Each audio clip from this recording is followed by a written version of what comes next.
আসসালামু আলাইকুম। এটা হচ্ছে পানের বরজ। আমাদের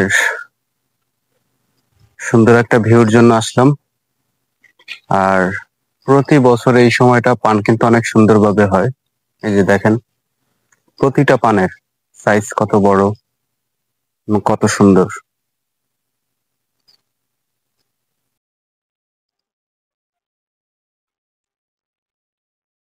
এত সুন্দরভাবে ভিউ নিচ্ছি।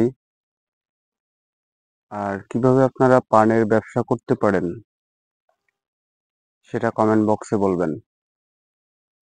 আমি সব শেয়ার করব।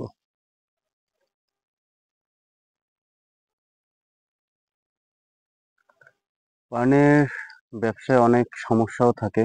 কিছু কিছু পানে পোক ধরে, যেমন এরকম কিছু পোকা আছে যা পানের জন্য ক্ষতিকর।